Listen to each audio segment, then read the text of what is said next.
நாம் கட்சி தொண்டர்கள் குறிப்பா தீவிரமா செயல்படணும். கருத்து வேறுபாடுலாம் எடுத்து அப்பால வச்சிடணும். நம்ம கிட்ட கொஞ்சம் பேர் இருக்கிறாங்க, இங்க தொடர்பு அங்க தொடர்பு அங்க தொடர்பு. காங்கிரஸ் கட்சியில இருந்துக்கிட்ட அவங்க கொஞ்சம் நூல் விட்டு பார்ப்பாங்க, அங்கெல்லாம் அதெல்லாம் விட்டுணும். இன்னையில இருந்து ஒரு கட்சியில இருந்தா அதை உறுதியா இருங்க, இல்லைன்னா நீங்க கட்சிக்கே வேணாம், நீங்க போய் சேர்ந்துருங்க. போய் எங்க போறீங்களோ போய் சேருங்க. அது மாதிரி ஆளு அதாவது 100 பேரை வச்சுக்கிட்டு ஆட்சியை பிடிக்கலாம். அதாவது கட்சியில வந்து உள்வேலை செய்யற 1000 பேரை வச்சுக்கிட்டு ஆட்சியை பிடிக்க முடியும். அத மனசுல வச்சுங்க. கட்சியில உறுதியா இருங்க. கண்டிப்பா வருங்காலம் காங்கிரஸ் கட்சி காலம். மத்தியில தலைவர் ராகுல் காந்தி பிரதமர், புதுச்சேரி மாநிலத்தில் காங்கிரஸ் தலைமையில் ஆட்சி.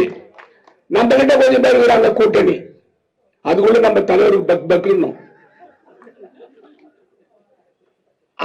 அவங்க சந்தில சிந்து பாடுவாங்க, தனிச்சு நிற்பேன்னு சொல்றாங்க. தனிச்சு நில்லு, நாங்க வேணாம் சொல்றோம். உங்களுக்கு உங்களால முடிஞ்சா தனிச்சு நில்லுங்க. ஆனா எங்களை பொறுத்த வரைக்கும் இந்தியா கூட்டணியில எல்லாரும் ஒற்றுமையா இருந்து செயல்படுறது தான் எங்களுடைய எண்ணம்.